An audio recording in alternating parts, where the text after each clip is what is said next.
Achieving group goals. Look, the group goal of the organization is to achieve the common organizational goal, but everyone will be working their own way, okay? Like every department will be working on its own. So to give a common direction to everyone, so that the activities of everyone is to achieve the common group goal. That's the duty of management, and that can happen by management, okay? That's the importance of management. Now, management increases efficiency. If there's proper management, then definitely the work is going to take less cost and it's going to generate more output, and we are going to become more productive if there's a good management team. Now it creates a dynamic organization. We already spoke about what dynamic organization is, that keeps changing itself according to the environment around it. So from moving to a secure environment to a challenging environment, management helps us to adapt those changes, okay? So management, like the management teams, it helps us to maintain a competitive edge over our competitors, okay? Now, achieving personal objectives. We cannot only talk about group objectives when there are a number of employees working under us. They all have some personal objective also. So we also have to take that in matter, and we have to motivate and lead them so that they complete their personal objective also along with achieving their group goals. Okay, they can achieve the personal objective also, and they can contribute to the group goal also at the same time. And this can happen if the management team inculcates team spirit, cooperation, and commitment within the employees of the organization. The development of society. If there's a good management team, so they're going to produce good quality products and services that itself is going to benefit the society. Then they're going to create employment opportunities, they're going to adapt to new technology, and they're going to do everything that's going to develop the society in altogether. Next, management as an art. Let us look if management is an art, or is it a science, or is it a profession. First, what are the features of art? Let us see. First, it's art is a existence of theoretical knowledge. We all have seen history, geography, everything. So much theoretical knowledge is there. So existence of theoretical knowledge is art. Now, is there existence of theoretical knowledge in management? Definitely. We're studying management right now. It's theory, so we are absolutely studying the theory part, and there is management. There is theoretical part in management also, because management is formed by studying, observing, experimenting. Okay, and there's a lot of literature in management, so it qualifies this feature of art, that's existence of theoretical knowledge. The next feature of art is personalized application. Look, there are many dance forms and everything. There is a theory, but how to apply it, it varies from person to person. Like the way any other singer sings and any other singer sings, it definitely varies, although the basics of singing is same. So like that also, there's so many different theories of management, but every manager applies it in his or her own manner. Okay, so it also passes as personalized application. The next, art is based in practice and creativity. The more you practice art, the more you practice dance, the better you become at it. The more you practice singing, the better you become at it.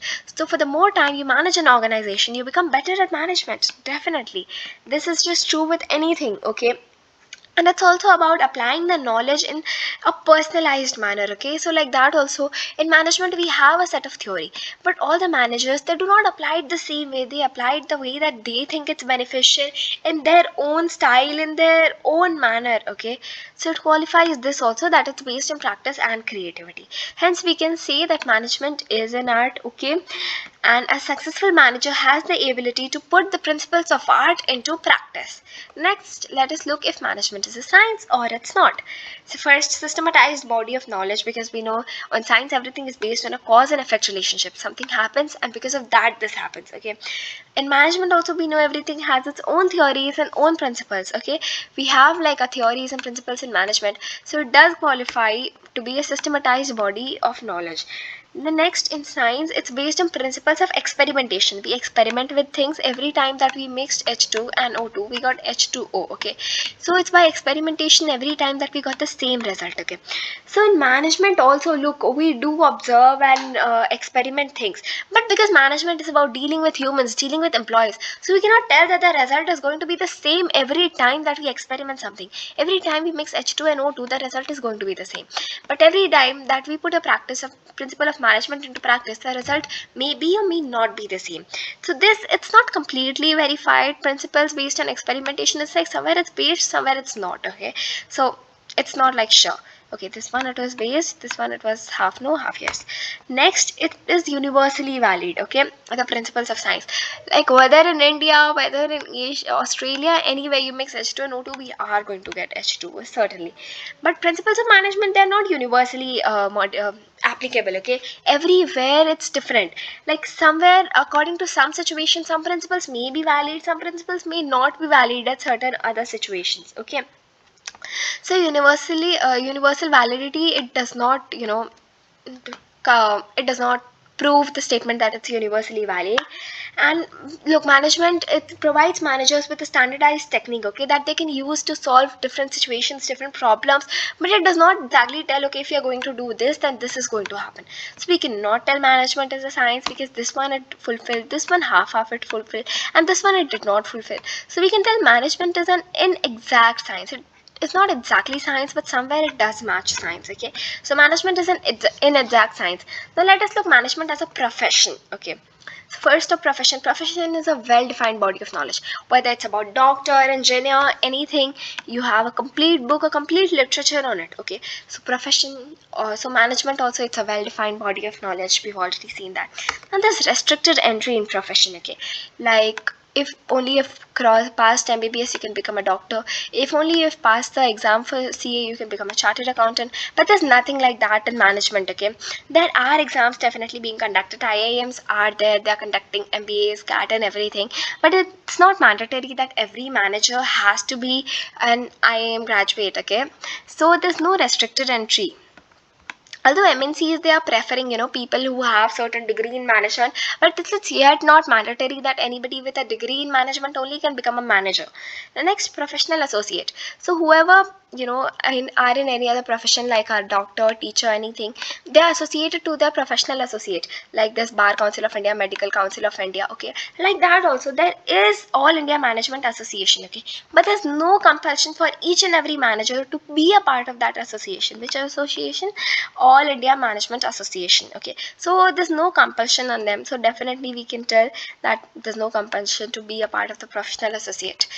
Now, ethical code of conduct. Every, professional associate, they have a ethical code of conduct. Like doctors, they are told that, you have to save your patient's life irrespective of their gender, religion and all those things. They take a code of conduct that they'll work towards saving the patient's life. And like that also, it's with teachers and every other professions.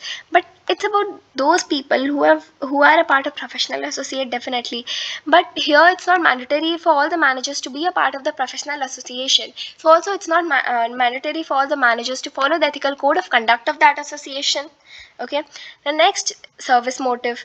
Look, management fulfills the service motive because management helps the organization to achieve its goals. It provides good quality products and services to the society, so like that it fulfills the service motive criteria. Okay, but so see, this is fulfilled, this is fulfilled, but these three are not fulfilled. So we can tell management, it's manager, it's not yet a profession, but in the upcoming future it may become a profession, because nowadays many exams are coming, professional institutes have also come, but it's not yet compulsory. But in the upcoming future it can be compulsory and management can become a profession.